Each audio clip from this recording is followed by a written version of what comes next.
sure. Okay. And you got good sound?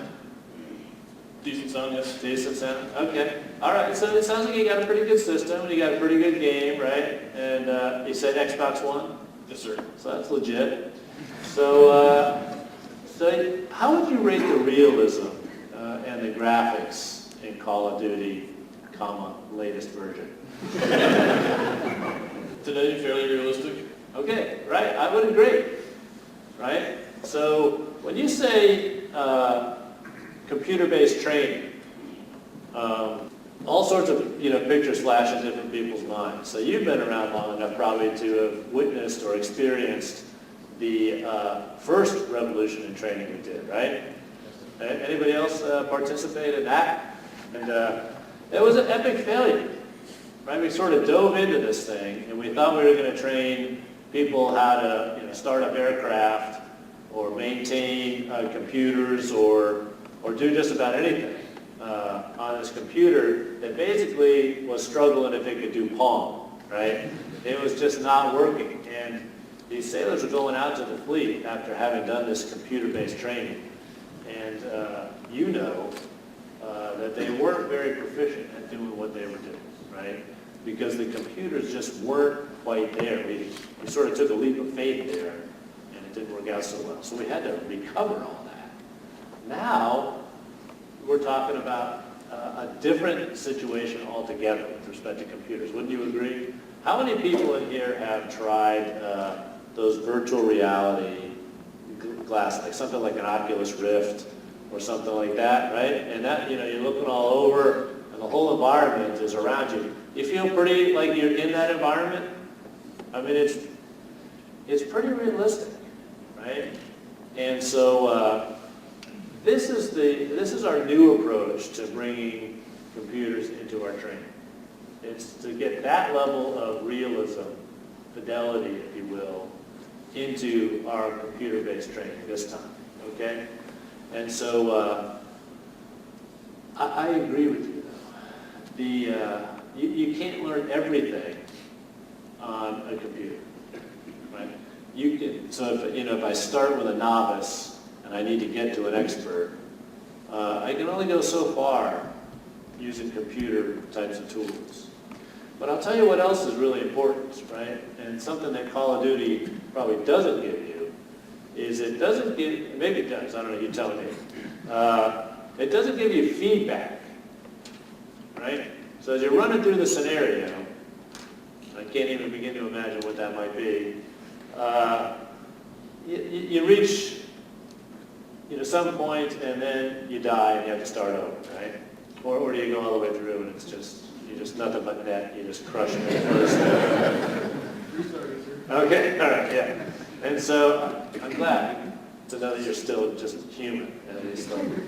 So anyway, and then you start over and it's kind of trial and error, right? You kind of go a different path, you try a different thing, you maybe get a little further, you get some elixir, or I'm probably in the wrong game.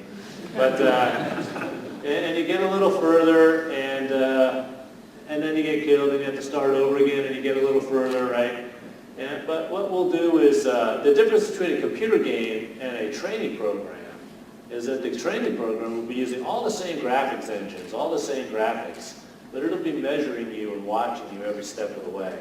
And if you get down a rabbit hole that doesn't pay off, let's say you're supposed to get through a particular task in 5 minutes and you take 9 minutes, okay? Well, it'll be able to tell you, hey, this is where you lost time exactly, right? You need to throw the switches in this order, or you need to, go down this path to turn this valve, or whatever it is. And if you do that, now you run through it the second time, you're way better than you did the first time, because it taught you where you went wrong, right? You get a lot further, a lot faster. So the difference between just kind of having a computer game and having a training program is the idea of measuring your performance and feeding it back to you, right, in a way that's really easy to understand. That feedback is key to rapid learning no matter what you do. So this is what we're doing, right? And even with all of that, you can't go all the way. At some point, you just run out of the computer's ability to train you on the complexity of the task. And then you got to get underway, right? You got to get some hands-on training for the rest of it. But what we're finding, and we're measuring this very carefully, is that these new tools can get you, so you can, once your hands-on part starts, you learn them a lot faster. You know a lot more than you used to, and you'll learn them a lot faster once the hands-on portion starts, okay? So it's all, I think, much more effective. Then this other part is that how many people went to an A school or a C school and you learned a ton of stuff, most of which you didn't ever really actually use right away, did that happen to you? Okay. And so it's sort of like, well, why did I spend the time in school learning that when I'm not going to use it for years or if ever, right? And so we're doing this, the other part is this, we're chopping the training up, and we're kind of giving you that module of training kind of right before you're going to need it to do the job, right? So we're not trying to teach it in whole encyclopedia or Wikipedia in one spot. We'll give you article by article as you need it to do your job.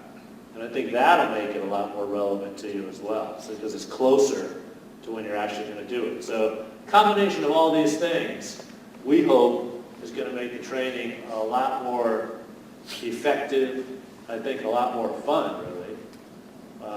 It'll happen faster. It'll be more tailored to your individual learning, the way you learn.